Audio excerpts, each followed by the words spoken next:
You're going to be seeing him a lot on Versus and also the NHL Network, the NHL Live Show. It's Billy Jaffe. Billy, I wanted to spend just a couple minutes with you talking about the three locals. Let's start with the Devils. Are they clear-cut the cream of New York? It is a tough division, but what do you think of the Devils? Well, they're the best team in the area right now to start the season. I'm not convinced, though, that Ilya Kovalchuk is the answer to everything that perhaps ailed them last year. I mean, yeah, he was there for the playoffs, but this is a team, or this is a player, I mean, that sometimes can be tough to play with on a team. I think he'll be better handled under John McLean than he was last year under Jacques Lemaire. Surprisingly, Lemaire, at least to me, was allowed him to be more undisciplined. I mean, one time he had a 4-minute shift. I mean, you just can't do that in the National Hockey League. He's a great player. Zach Parise, phenomenal player. Do they have enough there? I actually do like what they did on the blue line. They bring in a guy like Volchenkov. I think they have that nice physical presence there. For the Devils, the issue is not going to be making the playoffs. Is what can they do in the playoffs again? But you do check them off along with a Philly, Pittsburgh, Washington, maybe a Boston too. Is one of those 5 teams that should be there? No question about it. The Devils will be in the playoffs.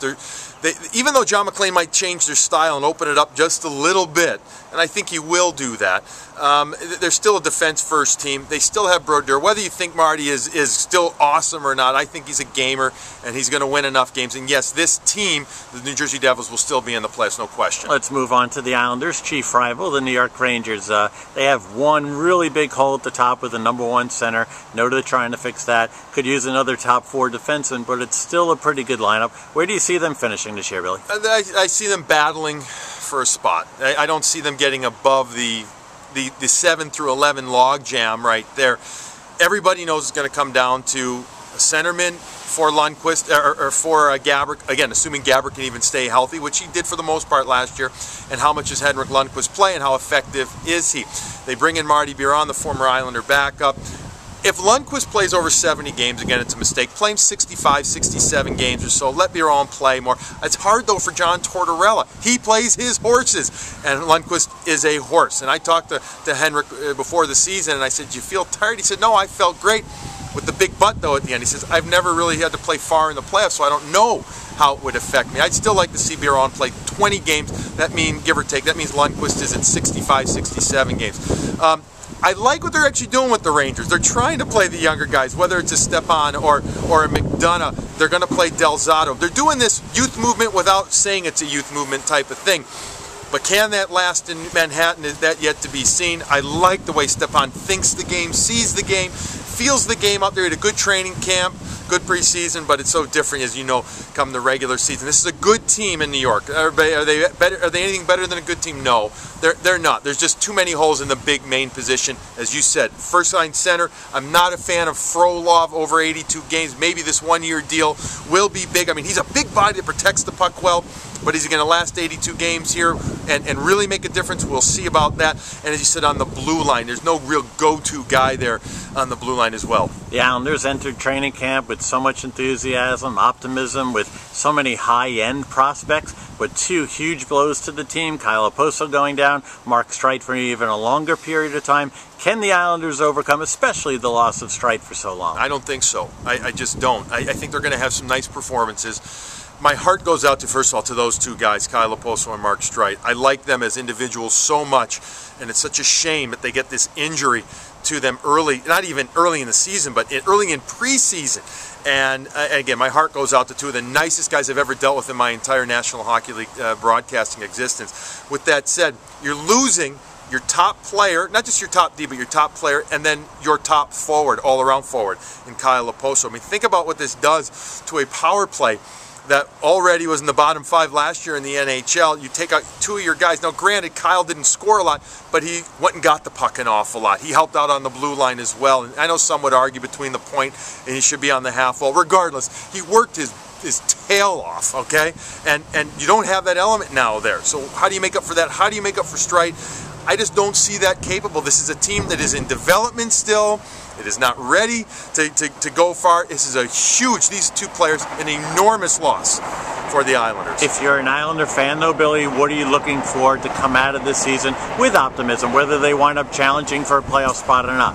Well, I look for them to see continued development without these guys, especially, you know, I don't know if I really see a DeHaan or harmonic or the El Nino, as everybody's calling them, Nito. I don't see them staying up for the whole year. You know, you lose veteran players, and Kyle can be considered a veteran now. He's been around long enough on a young team. He's a veteran player. And you lose that, so and the role model that he and Mark Streit are. So do you want younger guys around that, or around when they don't have those kind of players? Or I don't think so. That's not the kind of environment you want to raise young players in. You give them their games, and you then let them go back to juniors or the American League. You play them here and there. What do I see?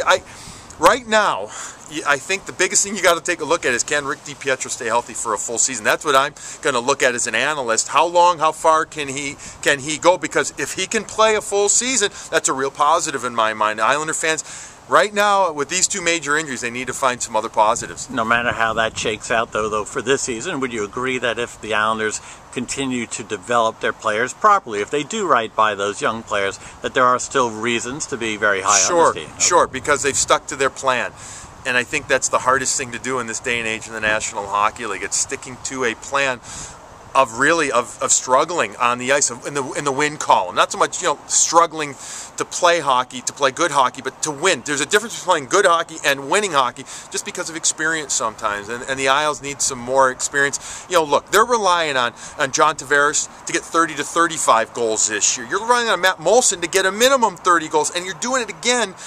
You're going to expect them to do it without a guy like Oposo getting the puck back, without Streit chipping in 15 or 20 of his own and perhaps 30 assists of his own. That's a huge responsibility for these other guys. My question is, where's this offense going to come from right now?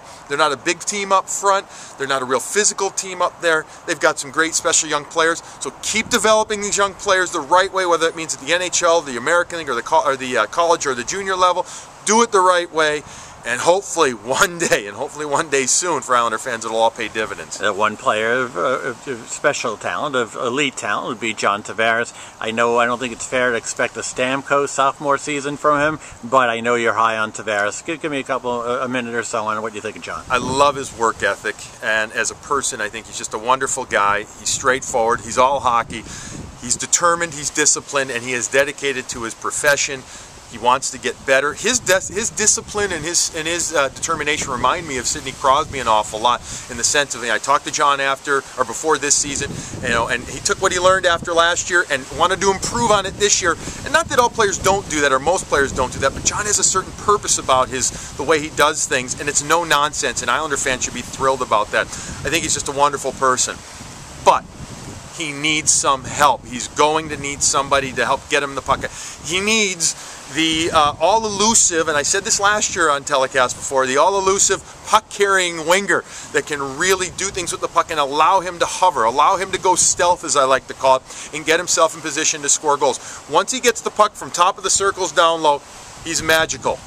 But his specialty is not carrying the puck from his own zone through the neutral zone and getting in the offense zone. He needs that player that can do to help accomplish that. Billy, I know we'll hear from you this week on the games in Europe and on the NHL Network, and especially a lot more games on Versus. I really thank you for your time, buddy. It's a pleasure being here, and I'd like to say hello, and as always, thank you to the Islander fans out there. They were wonderful to talk to this year and in the off season, very supportive, and you know what, guys, try and enjoy this year, have a lot of fun, and I hope to see you guys around. All good stuff. Thanks, Billy.